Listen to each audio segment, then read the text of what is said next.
Nah, setelah kita mengenal bilangan berpangkat, kita akan mengetahui sifat-sifat dari bilangan berpangkat. Oke, untuk nilai P dan juga Q yang berada di elemen real dengan P-nya tidak sama dengan 1 dan juga Q tidak sama dengan 0, dan ada juga bilangan lain yaitu N dan M yang merupakan bilangan bulat positif.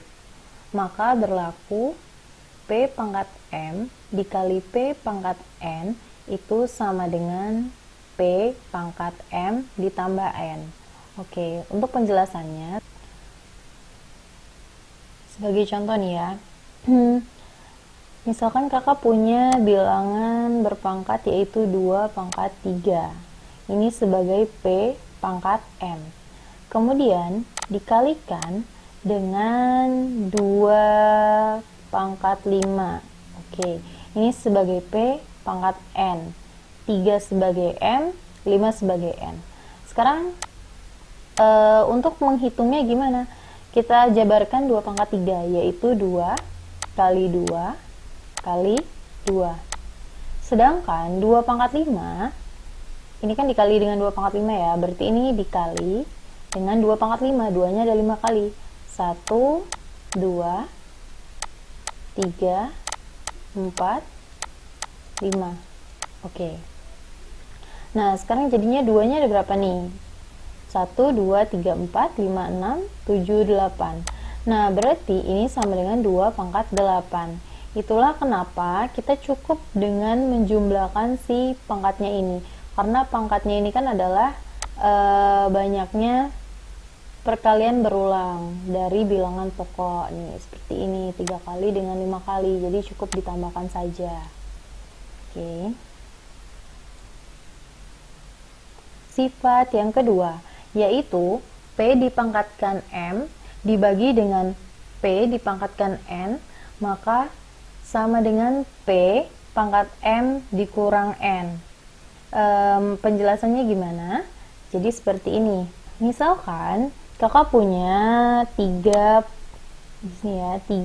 pangkat 7 dibagi dengan 3 pangkat 5. Maka ini dapat kakak jabarkan dengan 3 kali 3 kali 3 kali 3 sebanyak 7 kali. Oke. Nah, kemudian dibagi dengan 3 pangkat 5. Nah, ini kakak letakkan di bawah.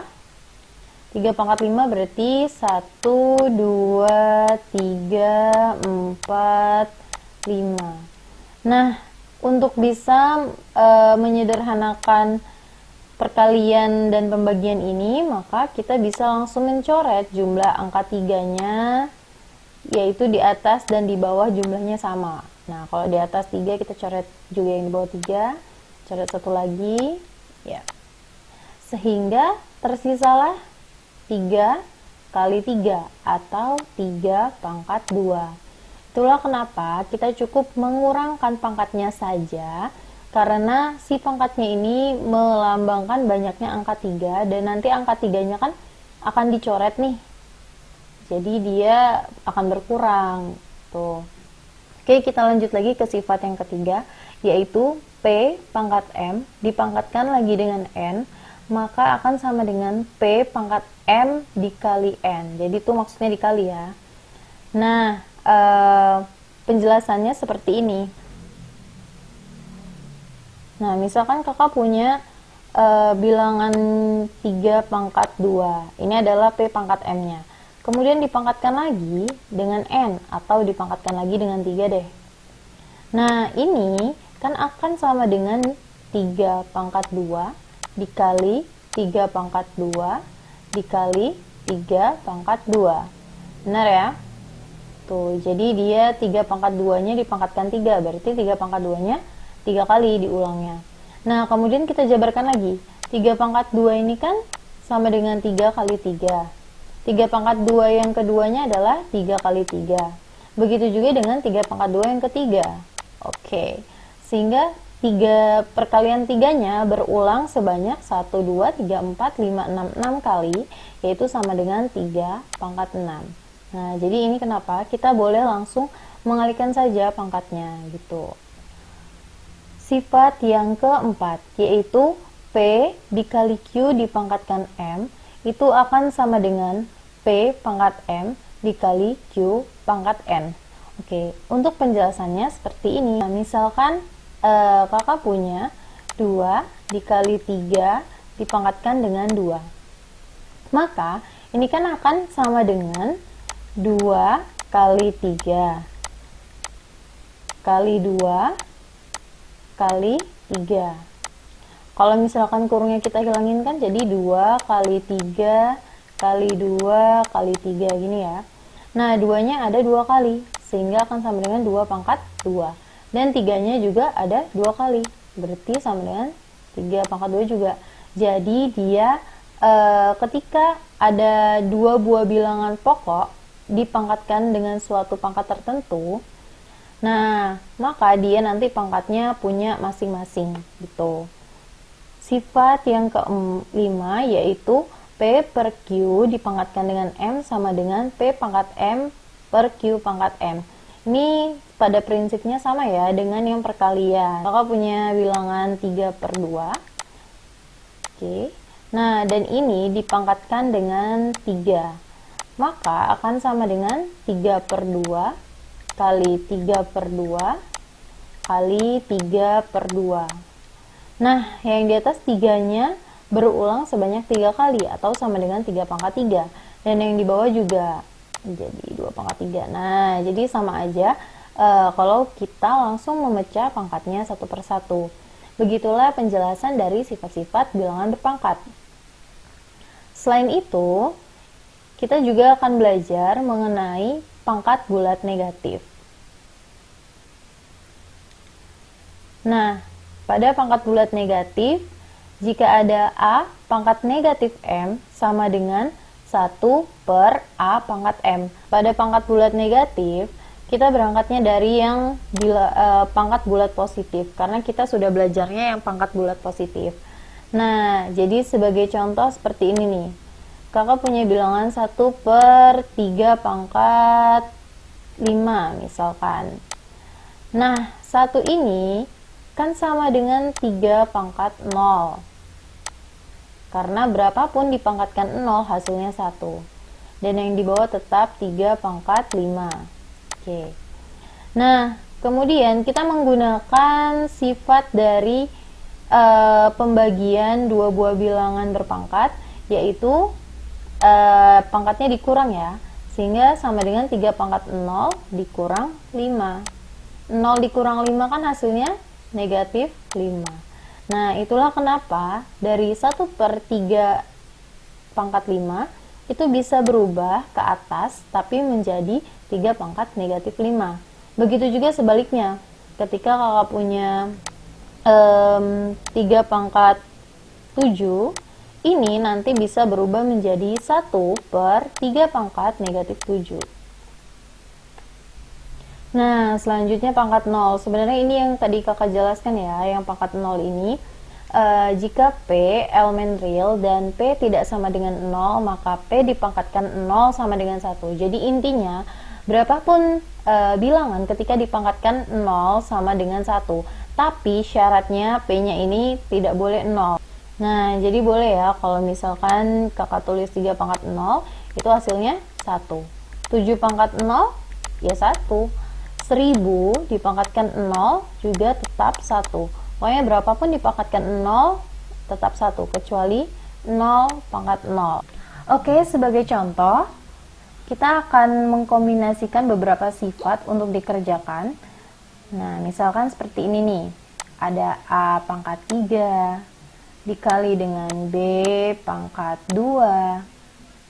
Kemudian dipangkatkan lagi dengan 2 dibagi dengan A pangkat 7 B pangkat negatif 2. Oke.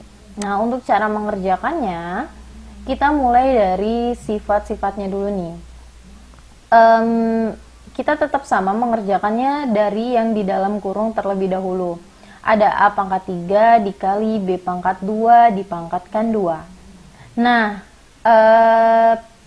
seperti yang kita lihat tadi ya, kalau ada dua buah perkalian dari bilangan pokok yang berbeda, kemudian dipangkatkan, maka mereka semua punya pangkatnya masing-masing.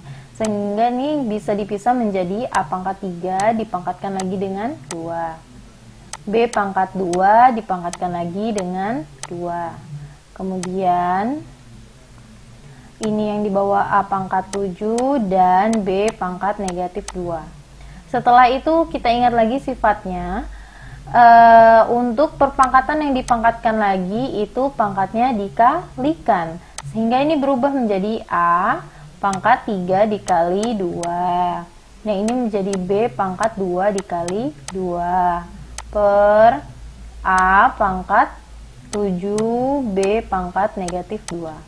Nah kemudian dikalikan yang di atas, berarti kan dia sama dengan A pangkat 6 dan B pangkat 4. Oke, maaf ya ini agak mepet. Nah kemudian yang di bawah A pangkat 7 B pangkat negatif 2. Nah kemudian kita hitung lagi nih, si B pangkat min 2 itu bisa berubah jadi positif kalau kita pindah ke atas kan. Nah berarti menjadi A pangkat 6 B pangkat 4 dikali lagi dengan B pangkat 2. Karena kan kalau dia pangkatnya negatif 2 pindah ke atas jadi positif 2. Kemudian di bawahnya A pangkat 7. Nah ini kita hitung lagi nih B-nya. B pangkat 4 dengan B pangkat 2. Ingat kalau pangkat dikali dia berarti dijumlahkan, sedangkan kalau pangkat dibagi dikurangkan. Nah yang A nya ini kan dibagi nih, A pangkat 6 dibagi A pangkat 7 berarti pangkatnya dikurangkan. A pangkat 6 dikurang 7. Nah habis itu yang ini B pangkat 4 ditambah 2. Berarti hasil akhirnya berapa? A pangkat 6 dikurang 7 min 1 dan B pangkat 4 tambah 2 adalah 6. Nah, A pangkat negatif 1 itu kalau bisa kita menjawab itu harus positif, sehingga A pangkat negatif 1-nya juga kita ubah ke bawah menjadi 1 per A, dan ini B pangkat 6. 1 dikali B tetap ya, jadi B pangkat 6 per A. Oke, gini jawabannya. Nah, setelah kalian belajar semuanya tentang sifat-sifat dari bilangan berpangkat, sekarang saatnya kalian mengerjakan latihan. Cek ya latihannya. Ini soalnya benar-benar kakak buat sendiri. Jadi nggak ada nih di Google, coba dikerjain latihannya. Untuk nomor 1, 7 dikali A pangkat 3, B pangkat min 2, dipangkatkan lagi dengan 3, dibagi 49, A pangkat min 2, dikali dengan B pangkat 3. Oke, gini aja yang nomor 1. Kemudian untuk nomor 2, soalnya masih sejenis, yaitu 8C kuadrat B A per 2 dikali A dikali B pangkat 3 dipangkatkan lagi dengan min 3. Selanjutnya kita akan mempelajari bentuk baku.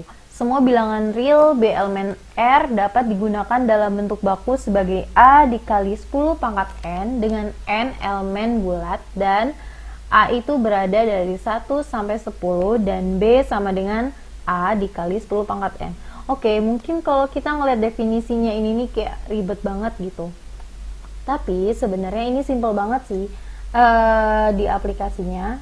Sebagai contoh, nih, jadi sebenarnya pada notasi ilmiah ini kayak kita tuh nggak boleh menuliskan bilangan dengan banyak angka 0, tapi kita harus membuatnya menjadi perkalian dengan perpangkatan 10. Contohnya kayak gini. Kakak punya angka 1 juta. Oke. Nah, tapi pada notasi bentuk baku atau bisa kita sebut juga dengan notasi ilmiah, dia tidak boleh dituliskan dalam bentuk 1 juta, tapi harus dituliskan dengan suatu bilangan dikali 10 pangkat N.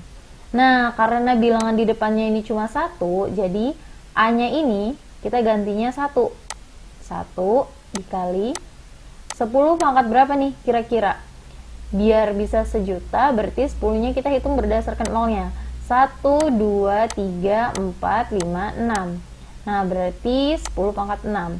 Jadi 1 juta bisa kita tuliskan dengan 10 pangkat 1 dikali 10 pangkat 6, atau boleh langsung aja kita tuliskan dengan 10 pangkat 6. Nah, kemudian contoh lain lagi, misalkan kita punya 24.000. Oke, bilangan pokoknya berapa? 24, tapi kita nggak boleh nulisnya 24. Kenapa? Karena A-nya ini harus berada dari 1 sampai 10. Nah, jadi kita bisa nulisnya 2,4, nggak boleh 24. Nah, kemudian dikali 10 pangkat berapa? Kita lihat ya, kalau 2,4 kan di sini nih, berarti kita hitung dari belakang ke depan. 1, 2, 3, 4. Nah, berarti 10-nya pangkat 4. Oke, gini aja, simpel banget ya. Nah, selain dari bilangan berpangkat positif, 10-nya pangkat positif, kita juga bisa menemukan 10 dengan pangkat negatif. Contohnya seperti apa? Kayak gini.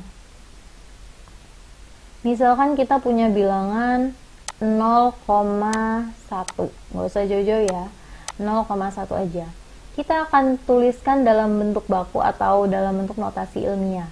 Bilangan pokoknya berapa? 1. Nah, 1 ini kan 0,1 itu sama dengan 1 per 10. Gini kan ya. Nah, 1 per 10 seperti yang kakak bilang di sebelumnya, ini kan 10-nya sama aja 10 pangkat 1. Kalau dia mau pindah ke atas, berarti pangkatnya menjadi negatif. Nah, jadi 10 pangkat negatif 1. Atau boleh kita tulis juga dengan 10 pangkat negatif 1 langsung. Satunya nggak usah ditulis lagi. Nah, jadi kita bisa langsung mengerjakan, misalkan nih kakak punya 0,0028. Oke, nah bilangan pokoknya berapa? 28, tapi kita menulisnya 2,8. Nah, kemudian akan kita kalikan dengan 10 pangkat negatif berapa nih? Nah, ini cara ngitungnya gini. Jadi ketika di koma ini udah kita hitung 1. Kita mundurin lagi jadi 2, 3, 4. Karena berakhir di 2,8, dia mundur 4. Berarti ini 10-nya pangkat negatif 4 gitu. Oke, kita coba satu lagi, yaitu 0,00000072. Bilangan pokoknya adalah 7,2. Nah, ini akan dikali dengan 10 pangkat negatif berapa? Kita hitung lagi, komanya mundur. Ini kan udah 1, 2, 3, 4, 5, 6, 7, 8. Sehingga berarti sama dengan 10 pangkat negatif 8. Oke.